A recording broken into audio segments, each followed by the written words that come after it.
자, 14페이지 넘어서 15페이지.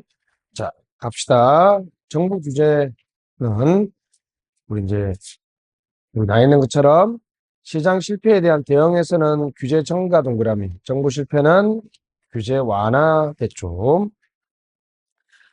자, 동그라미 1번 행정 규제는 국가 또는 지방자치단체 체크해 주시고, 맨 끝에, 그러니까 이제, 공공기관이 하는 거는 규제가 아닙니다. 알았죠? 그 다음에 이제 권리 제한 밑줄. 권리를 제한하거나 의무 부과. 아까 했죠. 그죠? 권리 제한 의무 부과. 다시 뭐라고요? 권리 제한 의무 부과가 규제입니다. 법령 등 조례 규칙도 규제입니다. 됐습니다. 그래서 동그라미에서 한번 비가치제 밑에다가 부정적 외부 효과라고 써보세요. 부정적 외부 효과.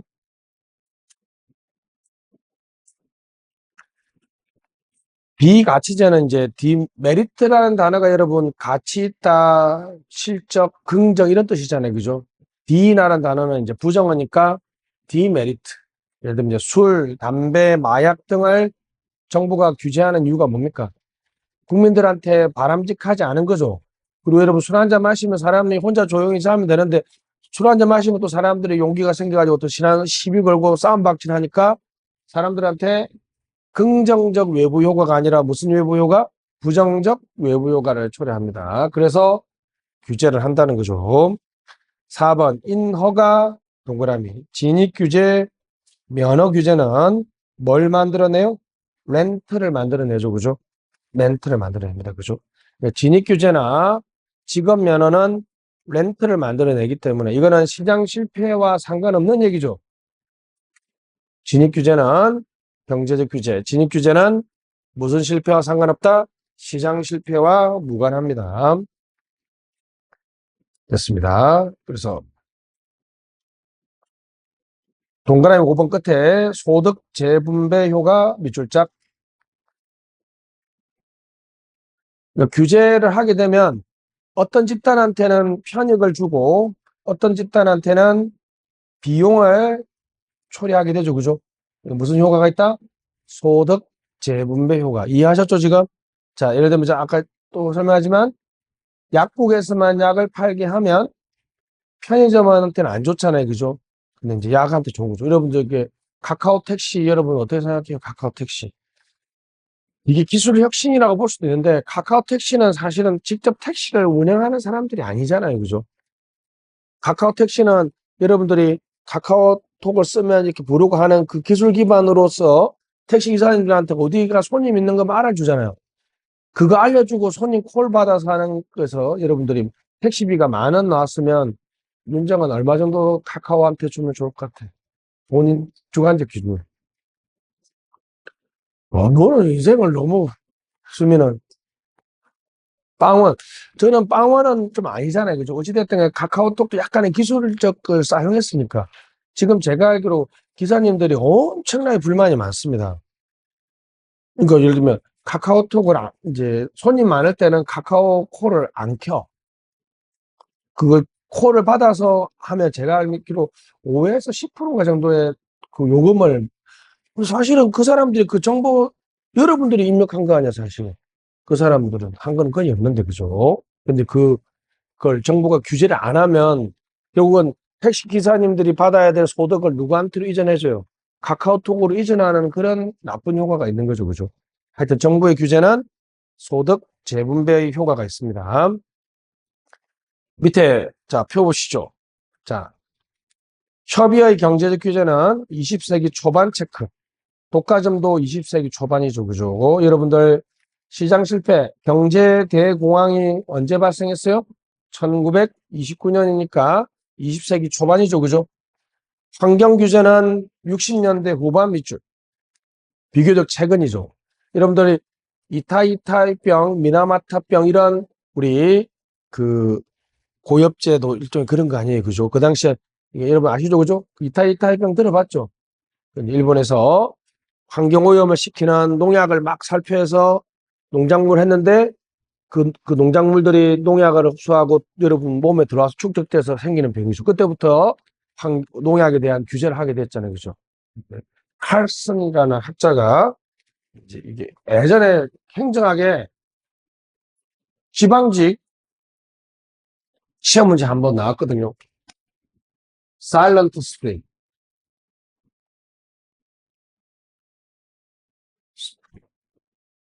스프링이라는 단어가 봄이죠, 봄.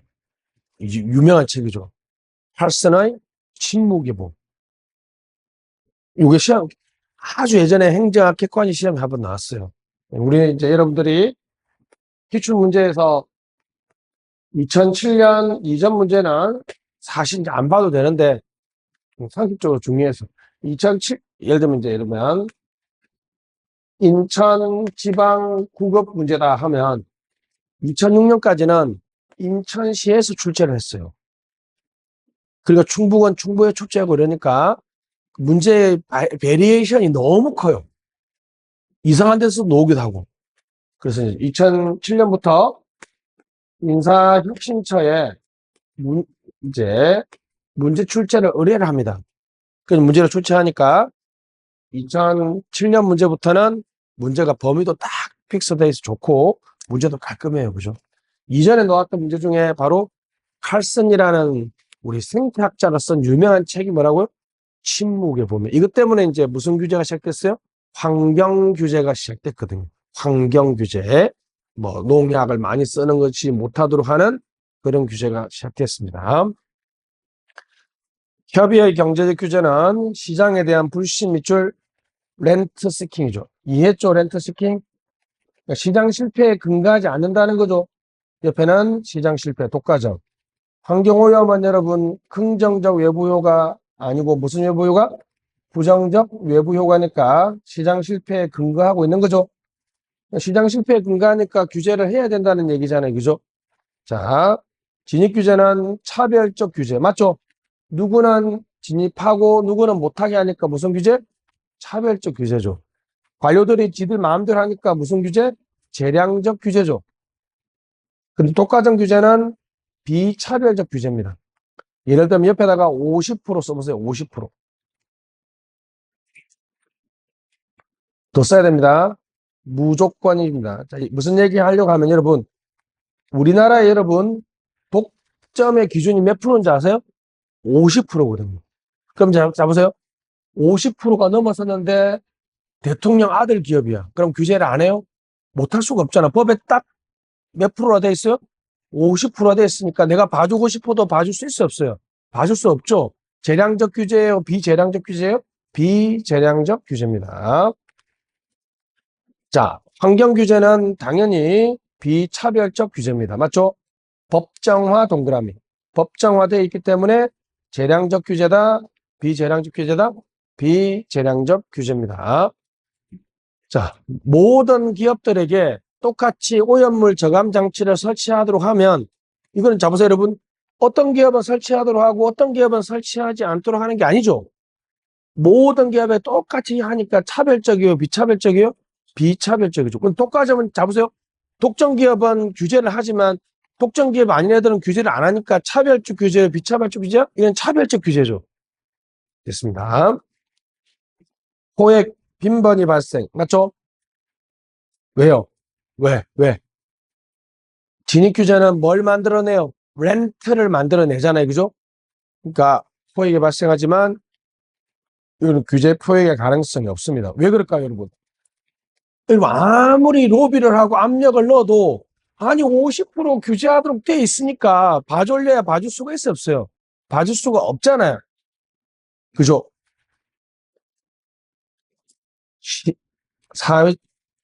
사회적 규제는 환경단체 밑줄 공익집단이 열심히 활동하기 때문에 공익집단들이 감시를 많이 하죠. 그죠? 그러면 규제 표획이 일어날 수 있다 없다? 없다. 경쟁을 제한한다, 경쟁을 촉진한다, 경쟁과 무관하다. 이해하셨죠? 무슨 말인지? 그래서 규제 완화의 대상, 강화, 유지 또는 강화의 대상입니다. 넘어가시죠. 다음 페이지. 규제의 방식 중에 오로지, 잠깐입니다. 직접 규제 봅시다. 무조건 준수 밑줄. 무조건 준수해야 되는 거는 무슨 규제다? 직접 규제. 명령 지시적 규제라고 하면 느낌 있죠? 명령 지시적 규제. 자, 동그라미 부분의 끝에 재량이 있다 없다? 규제 대상자한테는 재량이 있다 없다? 재량이 없다. 관료들은 처벌에 대한 재량이 있죠, 그죠? 위반자에 대한 처벌에 대한 재량이 있죠, 그죠? 됐습니다. 자, 뭐, 기준 설정이라든지 규칙 제정 지점, 뭐 마스크 의무화 같은 게 그런 거죠, 그죠? 됐습니다. 밑에 계속 보시면 장점. 동그라미 1번 넘어가고요. 2번. 자, 직접적이다 밑줄. 효과가 눈으로 딱 보이죠, 그죠? 직접적이다 밑줄. 실효성은 벌칙의 강도에 좌우되죠, 그죠? 벌칙이 세면 셀수록 당연히 어떻습니까? 마스크도 지하철에서 뭐 마스크 안 쓴 사람도 어떻게 마스크 안 쓰면 벌금 100만 원 했으면 아마 썼을 거야. 그죠? 됐습니다. 5번. 정치적으로 선호되지만 단점 뭡니까? 너무 경직적이죠, 그죠? 예를 들면 여러분 어떻습니까? 농촌 지역에서 여러분, 농촌 지역에서는 마스크 의무화할 필요가 없잖아요, 그죠? 농촌 지역은 사람도 많이 없고, 그런 거는 마스크 의무화하니까 농촌 지역이나 혹시 뭐 사업장에서 혼자서 일하는 사람들한테는 뭐 굳이 쓸 필요는 없는데, 그죠? 그런 너무 경직적이라는 단점이 있습니다. 그래서 시장의 자율성을 훼손한다 밑줄. 옆에 갑시다. 간접 규제는 동그라미 2번. 선택권, 재량 있죠, 그죠? 누구한테? 피규제자에게 재량 있죠? 동그라미 3번. 준수 체크. 준수하면 보상 체크. 미준수 체크. 처벌 체크. 맞죠?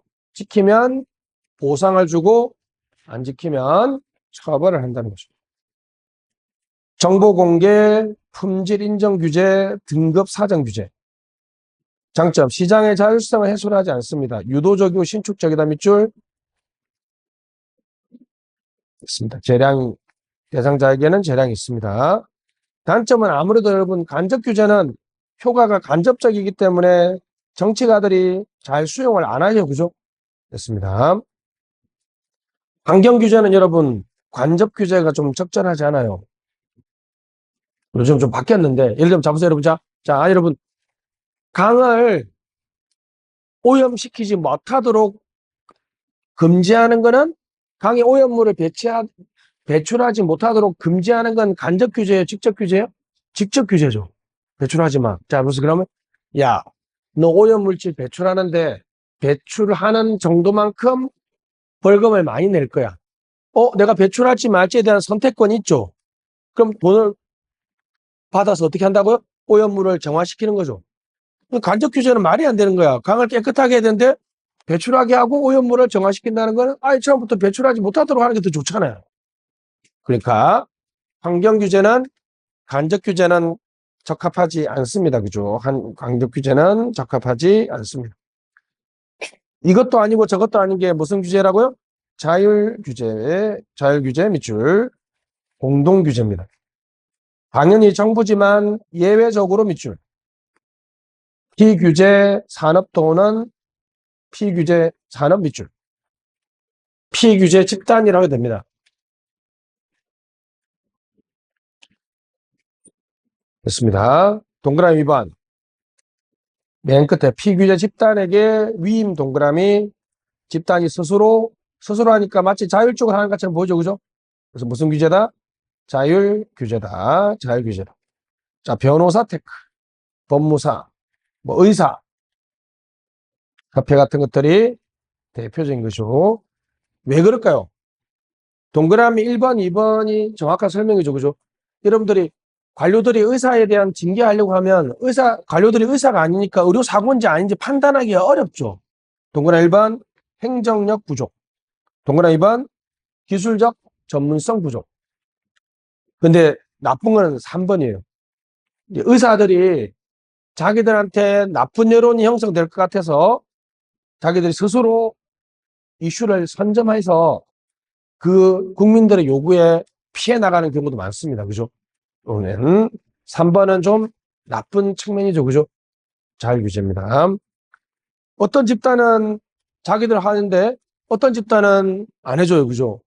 누구는 해주고 누구는 안 해주면 동그란 맨 마지막에 뭘 침해한다? 공평성 침해 밑줄. 맨 마지막 줄에 공평성을 침해합니다. 자율규제는 뭘 침해한다? 공평성을 침해한다. 넘어가시죠. 어떤 경우에는 규제의 초점이 있습니다. 됐습니다. 자, 투입규제, 수단 규제 별표, 투입물, 생산요소 규제 밑줄. 동그라미 번. 특정 공장에게 오염물 저감 시설이라는 기술을 설치하도록 규제하는 거죠. 그죠? 그 대신에 뭘 규제 안 해요?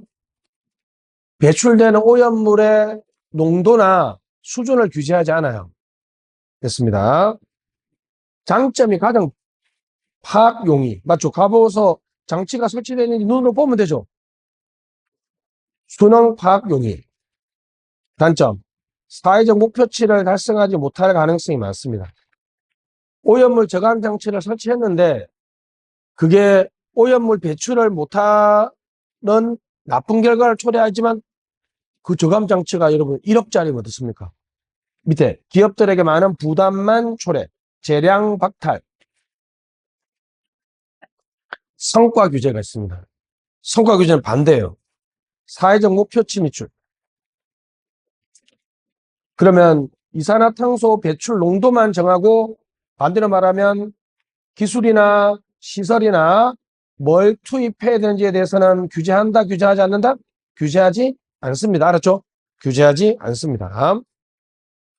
4번. 투입에 대해서는 규제하지 않음. 장점은 재량을 부여하죠. 근데 사회적 목표치를 설정하는 게 상당히 어렵죠. 그죠? 여러분, 강을 오염시켜야 된다면 여러분, 오염을 어느 정도 해야 될지를 사실 정하기가 어렵잖아요. 그죠? 자, 요 얘기는 좀 너무 딱딱하겠는데, 두 가지 방식으로 여러분들이 한번 해보시면, 자,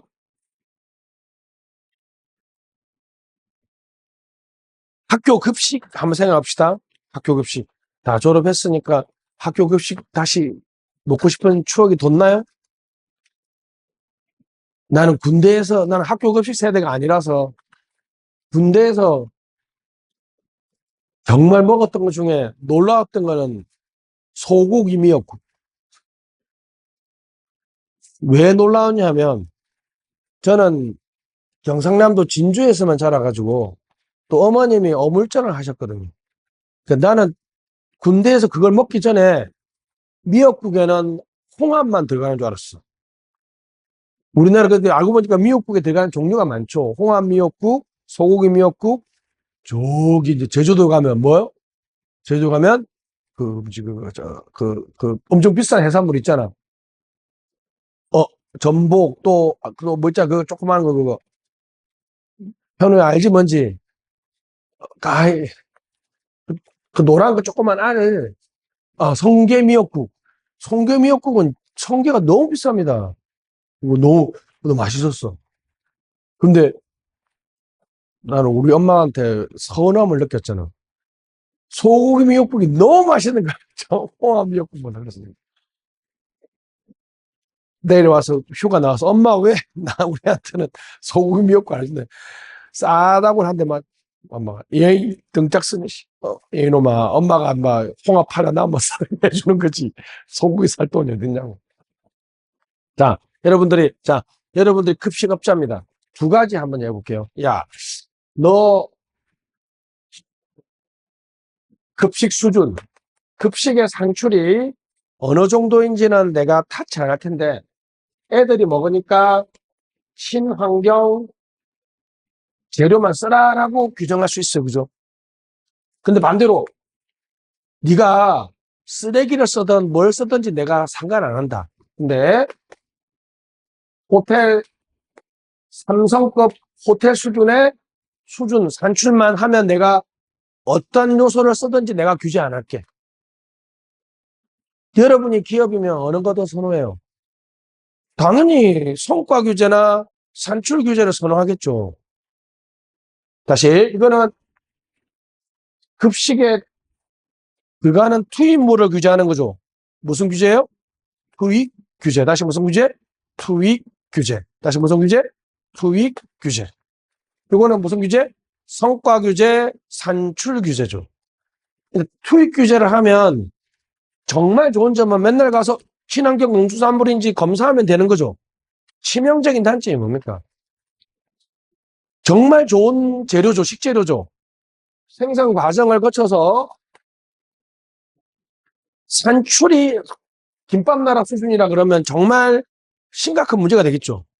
근데 친환경 농수산물은 너무 비싸잖아. 기업한테 뭘 줘요? 부담을 주죠. 원래 그 기업이라는 게 좀 이렇게 원료를 좀 더 염가로 사거나 알뜰하게 서서 이렇게 많이 잘 만들어내는 게 기술이잖아요. 그죠? 그것 때문에 기업이 기술을 가지고 있는 건데. 근데 성과 규제를 하면 기업한테 네가 뭘 어떻게 할지 재량을 부여할 수 있지만, 여러분, 호텔급 급식은 내가 보기에는 너무 수준이 높지 않나? 그렇다고 김밥나라 수준은 좀 너무 낮지 않습니까? 이 사회적 성과 수준에 대한 합의를 도출하기가 상당히 힘들어요. 수익 규제도 안 좋고 성과 규제도 안 좋으면 바로 무슨 규제? 과정 규제. 네가 잡으세요. 네가 어떤 원료를 쓰는지 내가 안 물어볼게. 네가 어느 수준에 해야 되는지 내가 안 물어볼게. 그러니까 사회적 목표치도 고민 안 해도 되죠. 수익 규제 안 하니까 기업한테 부담도 안 주죠. 그 대신에 원료를 손질하고 가공하고 유통하고 조리하는 과정에서 안전이나 위생 기준을 다 준수하라고 하면 된다는 거야. 바로 그게 대표적인 게 뭐예요? HACCP. 한우 이거 뭔지 아냐? 해썹이 해썹. 생산 과정에서 각 단계별로 안전 규정을 다 준수하도록 하는 규제가 무슨 규제? 과정. 왜? 자, 여러분, 생산 과정을 규제하죠. 무슨 규제? 과정 규제예요. 다시 무슨 규제? 과정 규제입니다. 근데 이 과정 규제는 여러분, 현우나 경, 잘 들어. 결혼을 안 하는데 잠시 이성을 상실해서 결혼을 하게 되면, 잘 들어. 와이프가 마트에 가서 두부 한 모 사오라 그러면 고민하지 말고 먼저 가면 놀란다. 두부가 뭐 조림용 두부, 뭐 지짐용 두부 뭐 많아. 그러면 뭐만 사면 돼? 뭐만 사면 일단은 와이프한테 욕 안 먹어. 뭐가 찍혀 있는 거? 해썹이 찍혀 있는 거 사가면 요건 안 먹는다. 해썹 안 찍혀 있는 거 가면 엄청 욕 먹는다. 위생적이고 안전하게 뭐 됐다? 생산했다는 증표입니다. 여러분들 웬만한 식재료 보실 때 이 마크가 있는 거를 잘 봐야 돼요. 그죠? 자, 갑니다. 자, 그래서 관리 규제 한번 봅시다. 생산 과정 규제 동그라미. 해썹 별표 많이 나옵니다. 제조, 가공, 보존, 유통, 위해 요소, 사전 규제죠. 장점. 수단 규제, 기술 규제의 단점을 극복하죠. 왜? 재량을 부여하죠. 그죠? 여기 있는 것처럼. 친환경 농수산물 쓰라고 하는 거 아니잖아요. 그죠? 기업에게 재량과 자유를 부여합니다. 성과 규제의 단점을 극복하죠. 뭘 안 정해도 돼요? 사회적 목표치를 정할 필요도 없죠. 됐습니다. 제큐 윌슨입니다. 됐습니다. 합리적 경제적 인간 전제 별표. 합리적 경제적 인간. 그래서 위에다가 집단 행동 딜레마라고 쓰시고, 집단 행동 딜레마.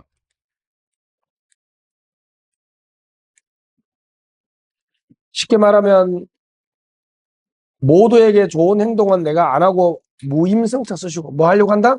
무임승차한다. 사람들은 합리적이고 경제적 인간이기 때문에 무임승차를 합니다. 자, 됐습니다. 비용이 집중 동그라미, 소수 동그라미. 그러니까 쉽게 말하면 여러분, 비용이 널리 분산되어 있는 것보다는, 편익이 널리 분산되어 있는 것보다는 좁게 발생할 때 여러분들이 열심히 행동하죠. 그죠? 좁게 발생할 때 열심히 행동합니다. 자, 이제 얘가 엄청 많이 나옵니다. 다수결 정치, 일사분면 봅시다. 대중정치. 종교 규제, 낙태 규제, 차량 식부제, 출판물 규제, 음란물 규제, 마스크 의무화라고 한번 써보세요. 옆에다 마스크 의무화. 딱 봐도 여러분 모두가 규제 대상자가 되면서 모두가 규제의 혜택을 누리는 것들이죠. 그죠? 있습니다. 고객 정치입니다. 고객 정치. 수입 규제, 최저 가격, 이 최저 가격 규제가 여러분 고객 정치입니다. 왜요? 미숙련 노동자들에게만 도움이 되죠. 미숙련 노동자들에게만 도움이 됩니다. 농산물 최저 가격은 농민들만 좋죠. 그죠? 농민들 좋습니다. 면허, 직업 규제입니다. 그냥 여러분, 근처다가 공간 많으니까 철의 삼각형 쓰시거나 호획 쓰세요. 철의 삼각형이나 호획이죠. 이 규제는 어떻게 만들어진다고요? 이익 집단들의 렌트 세킹과 호획의 결과물이라고 그랬죠. 그것도 이해 안 되면 여러분, 내가 가장 많이 예를 드는 거 뭐? 약국 편의점 써놓으면 되죠. 약국 편의점입니다. 약국 편의점. 자, 이익 집단 정치는 협협이니까 노사 관계 미출, 한약 미출. 이 경우에는 편익을 누리는 집단과 비용을 부담하는 집단이 너무 분명하기 때문에 정부가 한쪽 편을 들 수가 없어요. 중립적인 정부 미출, 중립적 정부. 호획 현상이 있을 수가 없습니다. 왜 그래요? 둘 다 좁게 발생할 때는 적극적으로 행동한다 그랬죠. 됐습니다. 기업가적 정치, 선도자적 정치입니다. 환경 규제, 원자력 규제, 안전 규제, 위생 규제, 기업의 사회적 책임에 대한 규제죠. 자, 극적 사건과 사회적 분위기가 중요합니다. 왜 그럴까요, 여러분? 바로 여기서 안 적었지만 동그라미 한번 써서 집단행동 딜레마 발생 쓰시고, 집단행동 딜레마 발생, 집단행동 딜레마가 발생합니다. 즉, 안전을 강화하자라는 제가 들은 예로 하면 뭡니까? 자동차 회사한테 모든 차량에 에어백을 설치 의무화하도록 하는 규제 개혁을 위해서 시 나갑시다 하면 여러분들이 대부분 시위를 나간다 안 나간다? 안 나가요. 왜? N-1 나는 빠져도 되겠지라고 생각하고 내가 가서 외치는 목소리는 너무 작아. N분의 1밖에 안 되라고 해서 무슨 성차? 무임 성차를 해요. 근데 비용이 협소하게 발생하는 자동차 협회는 로비를 통해서 흉렬하게 저항하겠죠. 그러면 규제가 만들어져요? 안 만들어져요? 안 만들어질까? 바로 무슨 사건? 극적 사건이 빵 터져야 된다고. 극적 사건이 터지고 그러면 사회적 분위기가 바뀌겠죠. 그래서 바로 그걸 나서는 정책 선도자, 기업가가 있어야 됩니다. 우리 이해충돌 방지법이 여러분 자세히 여러분 잡으세요, 여러분. 자, 여러분 이해충돌 방지법이 제정돼서 정부나 행정이 깨끗해지면 국민 모두가 좋잖아요, 그죠? 근데 누가 피해를 입어요? 뇌물 주고받던 소수의 정치가들이나 관료들은 싫어하겠죠. 일반 국민하고 관료들이나 공무원들 생각해봐요. 숫자에서 잽이 안 되잖아. 너무 차이 나는데 통과 안 됐거든요. 근데 여러분들은 모르시겠지만 기억날지 아세요 혹시? 2022년에 LH공사 직원들이 자기가 개발 정보를 가지고 땅 투기를 해가지고 떼돈 벌었다는 기사가 나오니까 국민들이 막 완전히 없습니다. 우리나라 국민들도 그런 거는 피커 쏘죠. 시위가 막 일어나니까 관료들이나 정치가들이 그 법 통과시키고 싶었어요? 안 시키고 싶었어? 안 시키고 싶었잖아. 해필이면 또 선거도 다가오니까 어떻게 했어요? 그러니까 그런 극적 사건이 발생해서 이해충돌 방지법이 통과된 거야. 저는 그게 통과 안 될 줄 알았거든요. 왜냐하면 여러분들 모르시겠지만 그 이해충돌 방지법이 98년도부터 계속 발의된 상태야. 20년 넘게 발의됐는데 통과 안 됐단 말이죠. 근데 갑자기 무슨 사건이 빵 터졌어요? LH공사 직원들의 부동산 투기 여러분도 들어봤죠? 기억나죠? 이런 푸시. 그런 극적 사건이 딱 터졌을 때 또 참여연대가 정책 선도자로서 그걸 주도하면서 통과된 것이 바로 이해충돌. 그래서 이해충돌 방지법을 우리 보통 그렇죠. LH법이라고 그러죠. LH법이라고 합니다. 됐습니다. 밑에 자 다수결정치 A 두 번째 공익집단의 적극적 역할 밑줄. 여기 좀 특이합니다. 공익집단이 적극적 역할합니다. 맨 끝에 최고결정자의 의지. 공익집단의 적극적 역할과 최고집단의 의지가 중요하다. 됐습니다. 그냥 준비됐습니다. A 위에 다수결 정치 위에 공간이 좀 남아있죠, 여러분? 자, 길지만 한번, 자, 준비됐죠? 불러드릴게요. 음란물, 추판물, 낙태, 종교. 차량 10부제. 음란물, 출판물, 낙태, 종교, 10부제. 뒤에다 규제라는 단어가 빠졌습니다. 알았죠? 음란물 규제, 출판물 규제, 낙태 규제, 종교 규제가 이런 겁니다. 이익집단 정치 위에다가는 노사 규제라고 쓰시고, 노사 규제. 각각 집단이 협소하기 때문에 자신들이 이기고 있음을 보여주기 위해서 좀 유리하기 위해서 가시성 밑줄 비저빌리티. 자기들한테 유리하도록 프레이밍을 만들어내요. 이걸 우리가 뭐라 그래요? 가시성이라고 합니다. 다시 뭐라고요? 가시성, 가시성.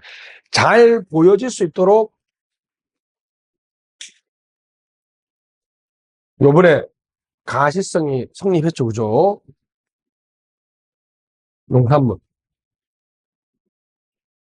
그,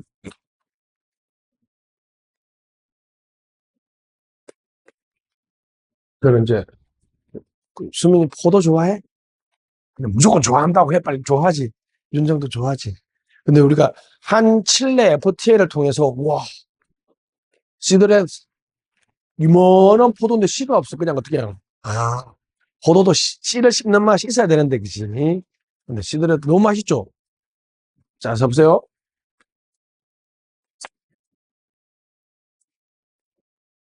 수입 규제를 완화합니다. 맞죠? 그럼 이 포도가 많이 들어오면 이 수입하는 업체는 엄청나게 돈을 벌겠죠. 그리고 우리나라의 농업인은 엄청나게 피해를 입겠죠. 피해와 편익을 보는 게 명확하죠. 이익집단 정치거든요. 자, 그런데 자, 여러분들은 농업인들이 와, 비저빌리티를 어떻게 만들었는지 아세요? 이 포도 먹으면 안 됩니다. 이 포도 먹으면 농업민들이 여러분 할아버지 할머니가 너무 힘들어요. 이렇게 하면 느낌이 없잖아요. 근데 딱 뭐라 그랬어요? 이걸 딱 말하고 노래를 트니까 사람들이 안 먹어. 신토부리 신토부리 신토부리야. 그러면 우리나라 사람들 그래 우리나라 거 먹어야지 이렇게 생각하잖아. 싼 가격 그거 맛있어요. 요 비저빌리티와 신토부리 비저빌리티가 경쟁했을 때 우리나라 국민들이면 우리나라 국민들 이상하게 나는 여러분 놀랍게도 우리나라 배추는 중국에서 넘어왔어요. 재배 방법은 지금 달라졌지만 중국산 김치 난 맛있던데 물론 그 제조 과정은 어떻게 되는지 우리가 알 수는 없지만 근데 여전히 요 말 하는 순간 여러분들이 마음이 이쪽으로 기울죠. 약식동원 신토부리 이 말 속에 우리나라 국민들이 다 껍벅 넘어갑니다. 오히려 더 비저빌리티 좀 느낌 있고 잘 보여요. 여기 훨씬 더 잘 보이죠. 여기 바로 이제 비저빌리티. 우리가 이제 이것도 여러분들이 많이 낚이는 비저빌리티인데 여러분 그 요번에 지원금 받았는데 사실 롯데마트나 홈플러스 이런 데 쓰고 싶잖아. 그날 그거 안 쓰게 하는 게 나 이해 안 되는데 재래시장에서는 쓸 수 있고 SSM 대형 유통망에는 쓸 수 없죠. 근데 우리나라 국민들 거의 대부분 대형 유통망들은 좀 나쁜 놈들이다 뭐 이런 느낌 있고 재래시장은 약자라는 느낌이 있는데 절대 그렇지 않습니다. 근데 이 경쟁에서 누가 이겼어요?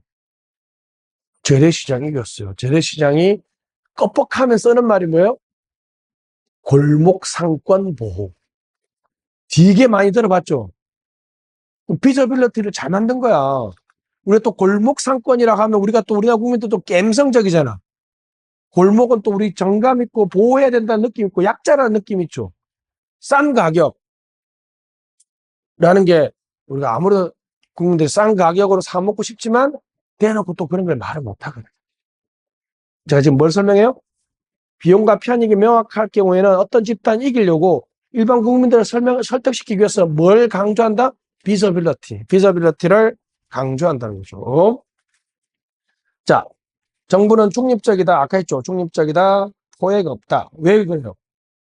비용과 편익이 명확하니까 철저하게 갈등하겠죠. 그죠? 됐습니다. 3번 고객정치 위에다가 진입규제, 면허규제 쓰시고 거의 대부분 경제적 규제가 바로 여기 고객정치에 속합니다. 지대추구 체크, 포획 체크. 그러니까 이제 약사 집단과 관료들이 서로가 이제 무슨 관계? 공생적 관계. 밑줄짝. 무슨 관계? 공생적 관계. 그러니까 여러분들이 이 말이 무슨 말이에요? 어느 날 이렇게 한다는 거예요. 예를 들면 다 잡으세요. 이게 심각한 문제야. 기자들이 보건복지부한테 아니 이 약사분들이 이 진입규제 때문에 돈을 더 많이 벌잖아요. 그러면 이제 이 보건복지부 관료는 약사협회나 약사들을 규제해야 되죠. 근데 뭐라 하는지 아세요?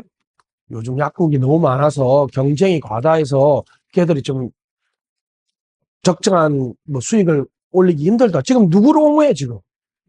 그러니까 규제해야 될 애들을 옹호하죠. 무슨 관계야? 공생적 관계야. 왜냐하면 주고받으니까. 그죠? 됐습니다. 무슨 삼각형? 철의 삼각형. 정책 선도자입니다. 됐습니다. 바로 공간이 없는데 밑에 중간에 공간이 좀 있죠? 환경규제, 안전규제 쓰시고 환경규제, 안전규제입니다. 거의 대부분의 사회적 규제는 어디에 속한다? 기업가적 정치에 속합니다. 집단행동 딜레마 이해했죠? 국민들이 왜 규제를 만드는데 잘 안 나서요? 이기적이고 합리적 인간들은 무슨 성찰? 무임 성찰하려고 하기 때문이죠. 됐습니다. 극적 사건이 있어야 되고요. 정책 선도자가 있어야 되죠.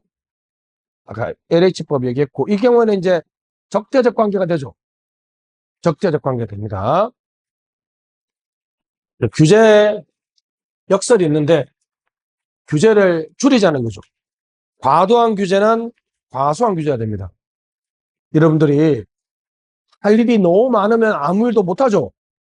그와 똑같아. 너무 많은 규제는 관리 집행할 예산이 없기 때문에 오히려 규제를 못합니다. 맞죠? 새로운 위험만 규제하면 사회 전체 위험이 오히려 줄어들어요. 왜냐하면 새로운 위험만 감시 감독하거든요. 그러면 기존에 과거 위험 있죠?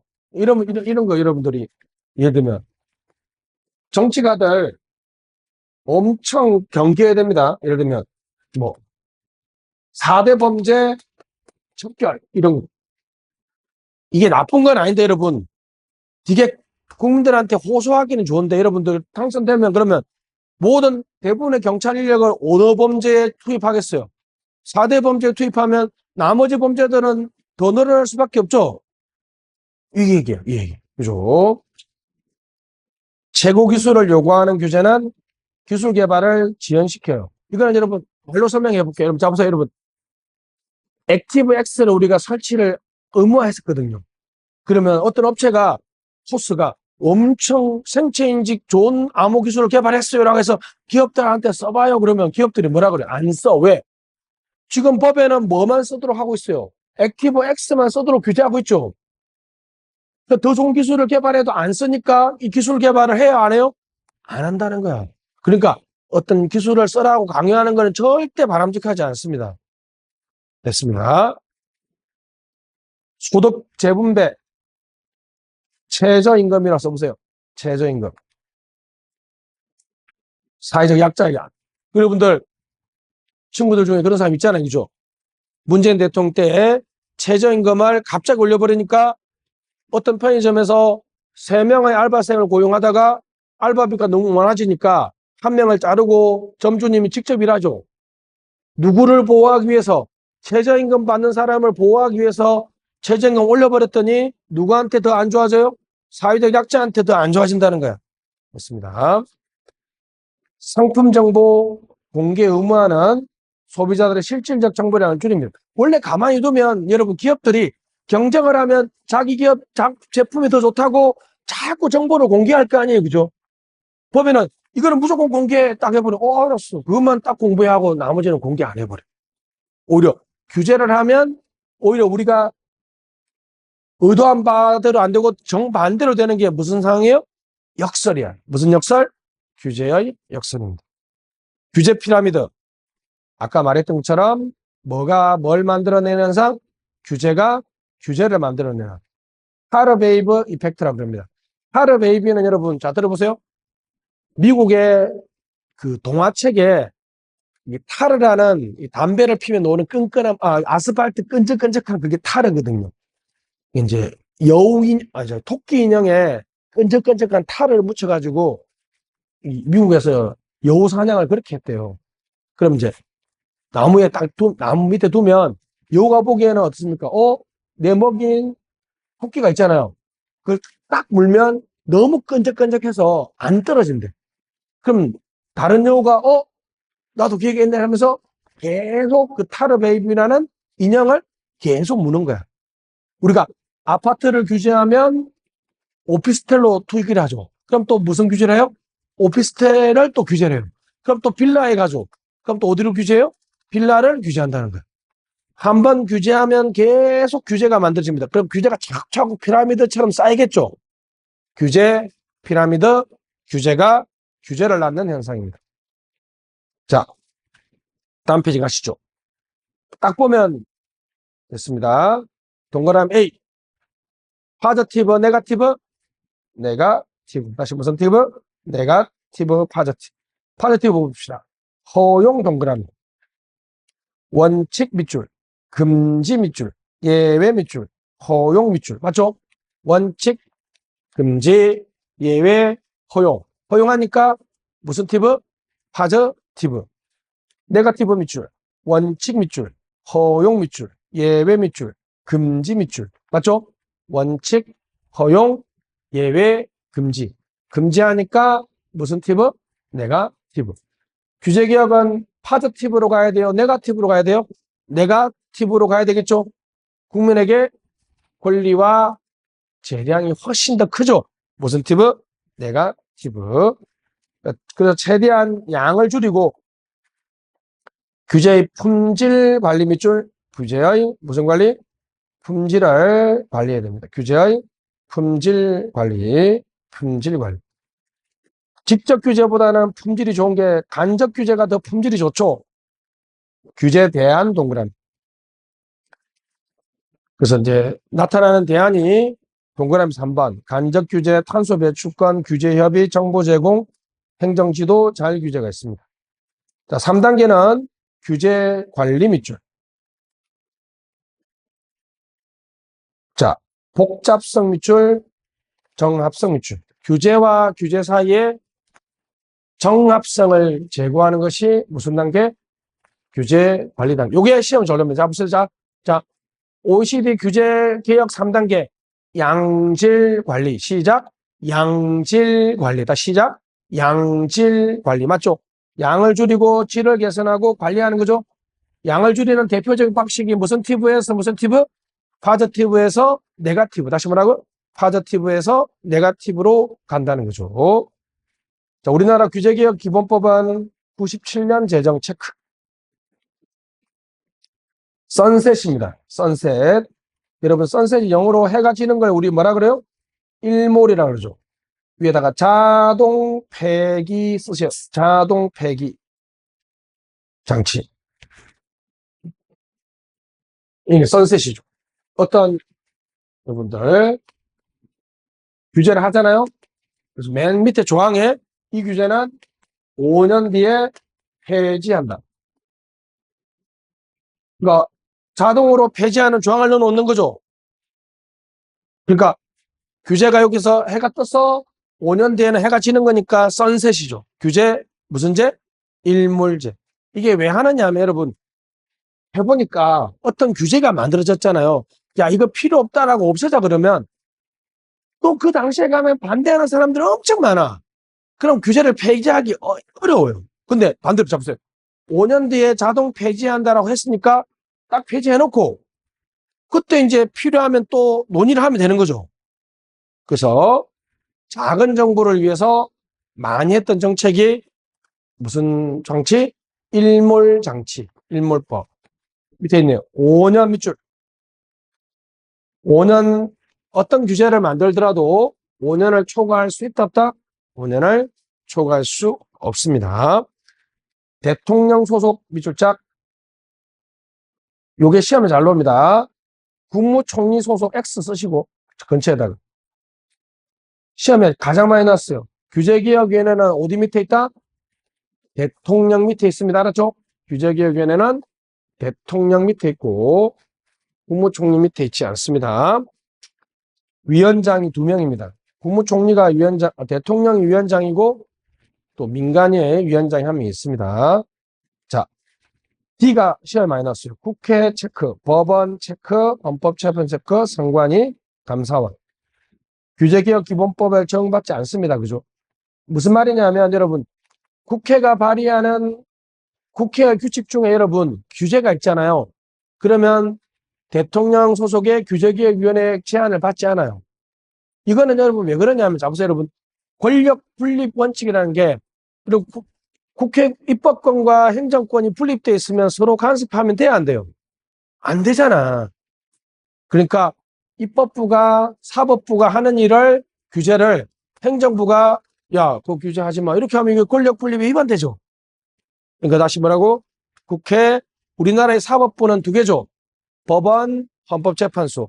우리나라는 3.15 부정선거 때문에 중앙선거관리위원회가 어디에도 속하지 않는 독립적인 기구입니다. 중앙선관위. 감사원은 직무상 독립이기 때문에 또 포함돼서 알았죠? 있습니다. 그래서 규제 영향 분석을 실시하지 않습니다. 별표. 국회의원들이 발의한 법안에 뭐가 있을 때? 규제가 있을 때는 그 규제를 하기 전에 규제의 편익과 비용을 분석하는 규제 영향 분석을 하지 않아요. 알았죠? 중요합니다. 자, 규제 영향 분석. B. 실시하기 이전의 별표. 이 규제를 하기 전에 여러분 최근의 트렌드는 여러분 규제를 하는 게 좋아요? 안 하는 게 좋아요? 규제를 안 하는 게 좋으니까 규제로 인한 편익과 비용. 다시 뭐라고요? 규제를 하는 편익과 비용을 비교 분석합니다. 리얼 보시면 편익과 맨 끝에 보면 비용과 편익을 비교 분석한다라고 나와 있죠. 자, 이게 규제 자, 여러분 자, 거기 들어보시면 규제 영향 분석은 각 중앙행정 기관이 우리가 이런 규제를 하겠습니다라고 하면 야, 그거 하기 전에 그 규제로 인해서 생기는 편익과 비용을 분석해요. 그게 규제 영향 분석이야. 그러면 우리 최근 트렌드는 규제를 안 만드는 쪽이죠. 편익을 중점 분석하겠어요? 비용을 중점 분석하겠어요? 그러면. 그렇죠. 밑에 보면 비용을 더욱더 집중적으로 분석, 이것도 시험 나왔습니다. 넘어가시죠. 규제 샌드박스인데 원칙 허용 사후 규제. 자, 네거티브 방식 밑줄. 다시 뭐라고요? 네거티브 방식. 신허특입니다. 신속 처리 밑줄. 신속 처리 밑줄. 30일만 기억하시죠. 30일. 30일. 잠깐만요. 지체 없이 밑에 지체 없이라는 단어 찾았죠? 위에 30일 쓰세요. 30일. 임시 허가는 맨 끝에 명확히 규정되어 있지 아니한 경우 그 위에다가 모호한 경우라 쓰세요. 모호한 경우. 실정 특례는 맨 끝에 곤란하거나 맞지 않는 경우 금지한 경우라 쓰세요. 금지한 경우.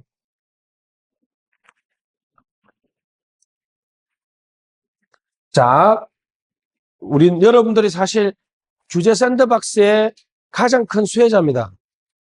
자, 여러분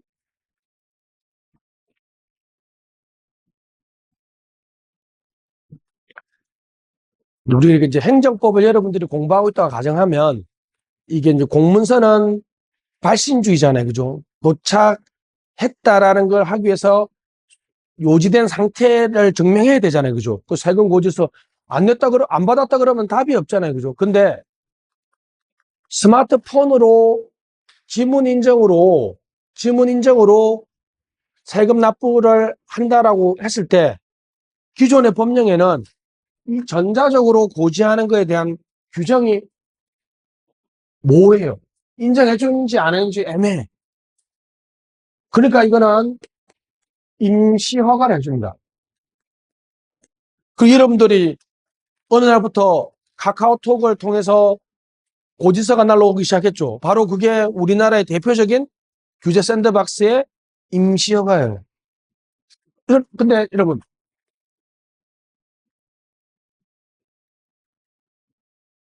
우리나라의 도심에는 수소 충전소를 건설할 수 없도록 명확하게 금지되어 있었거든요. 대충 이유를 아시겠죠? 막 폭발하면 난리가 날 거 아니에요. 그죠? 근데 어떤 업체가, 아이고, 우리가 엄청 최신 기술을 사용해가지고 이 수소 충전소를 정말 안전하게 우리가 운영할 수 있어라고 주장하는 거야. 근데 법에는 지금 금지되어 있죠? 이걸 허가 내줄 수가 없잖아. 왜?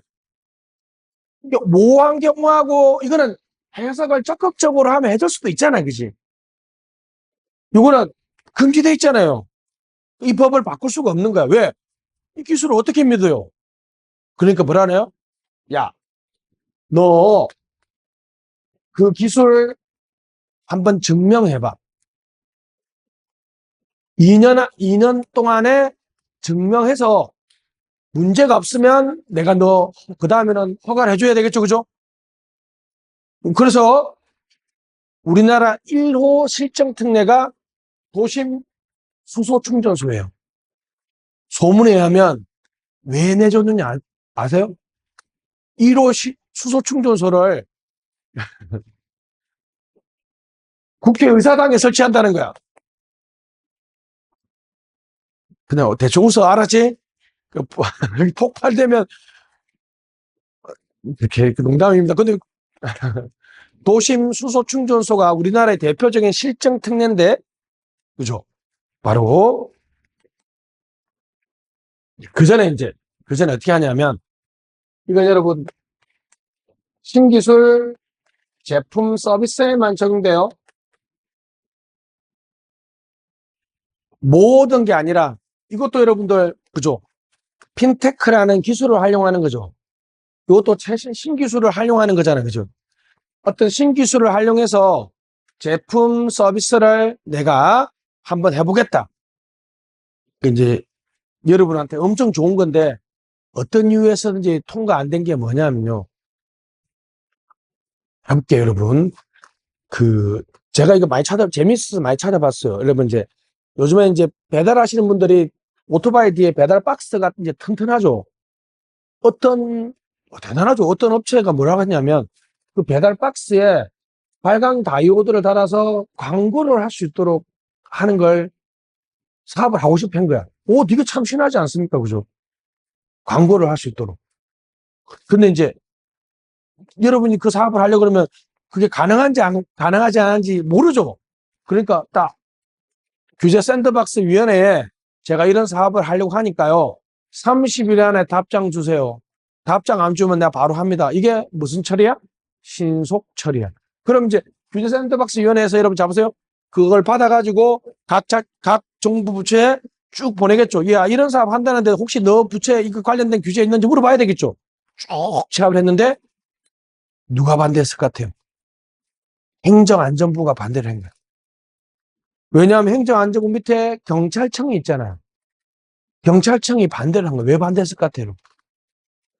한편으로 생각해보면 발광 다이오드로 밤에 광고하는데 운전자의 시야를 흐릴 수도 있어요. 멀리서 보면 그게 신호로 보일 수도 있고, 그죠? 이상하게 해석될 수도 있잖아요. 사고의 우려가 있어요, 없어, 사실. 또 따지고 보면 있죠. 근데 사업의 아이디어는 참 신하잖아요, 그지? 그러니까 규제 샌드박스 위원회가 고민을 하다가 우리나라에서 규제 샌드박스는 또 소비자 보호 조항이 있습니다. 그러니까 이제 이렇게 한 거야, 이렇게. 자, 너 업체한테 너 혹시 이거 하다가 만약 이것 때문에 사고가 나면 그 사람들한테 보험 처리를 해준다는 걸 네가 보험을 가입해서 오면 내가 해줄게 이렇게 한 거야. 뭐 또 그것도 나쁘지 않죠, 그죠? 근데 더 재밌는 건 뭔지 아세요? 그 업체가 이제 그런 보험을 들려고 보험회사 갔더니 아이고 우리는 그런 보험 없어요 이렇게 얘기하는 거야. 그러니까 이제 아니 보험이 없는데 어떡해요? 막 이렇게 하는 거야. 그러니까 공무원들 뭐라 그랬어? 나는 몰라요. 나는 법에 있는 대로 했다는 거 이렇게 얘기하는 거야. 그래서 다시 신속 처리 며칠? 30일. 임시허가는 애매한 경우야. 애매한 경우. 명확하게 금지되어 있는 경우에는 뭐다가? 실정 특례부터 해야지, 그지? 실정해야 됩니다. 무슨 조항도 있어요? 소비자 보호 조항도 있습니다. D에서 소비자 보호 쓰시고, 소비자 보호. 책임보험 쓰시고, 책임보험. 소비자 보호 조항이 있습니다. 환경영향평가도 그 어떤 사업이 환경에 어떤 영향을 주는지 그 하기 전에 하는 겁니다. 알았죠? 이전에 발표, 이전에 하기 전에 하는 거. 행정지도는 행정법에서 배웠던 비권력적 사실행위인데 이게 가장 좋은 거는 자발적 협력 동그라미. 지도, 권고, 협조 요청, 알선, 조언하는 거죠. 법적 구속력을 수반하는 비권력적 사실행위인 거 잘 아시죠? 행정법에서 배웠죠? 행정학선 여러분, 행정지도가 규제 대용 수단이에요. 규제를 대신하는 수단이죠. 규제를 대신하는 수단. 자, 보세요. 이런 거 잡으세요. 요거 보세요. 어떤 기업에서 오염물을 배출하는 것 같아요. 근데 그게 지금 법에 규정이 없어. 자, 그럼 가장 좋은 방법은 뭡니까? 공무원이 가서 사장님, 이거 계속 오염을 방출하면 조례 만들어서 이거 규제되면 사장님도 힘들고 괴롭잖아요. 그러지 마시고 오염물 배출을 하지 마세요. 이렇게 얘기하는 거예요. 그럼 만약에 그렇게 했다가 이제 성공하면 공무원들은 일을 아주 깔끔하게 처리한 거죠. 규제 만들려면 또 얼마나 번거롭고 귀찮습니까? 시간도 많이 걸리고. 아이고, 좀 이렇게 부탁드립니다. 뭐라고요? 협조 요청하는 거죠. 이런 것들을 우리가 뭐라고요? 바로. 근데 이제 그렇게 했는데 그 기업이 그걸 지키면서 뭐 다른 손해를 봤다. 근데 알고 보니까 나중에 보니까 그 배출을 할 수 있도록 돼 있었던 거야. 그럼 저기 공무원한테 이 기업이 야, 너 때문에 내가 손해봤잖아. 돈 내놔. 그러면 아니, 저는 그냥 부탁한 건데 뭐 들어준 거는 당신 마음이지. 이렇게 얘기해버리면 이 권리 구제 수단이 애매해져요. 그죠? 바로 단점에 보면 불분명한 행정 책임과 미흡한 행정 규제가 있습니다. 여기까지 하시죠. 됐습니다.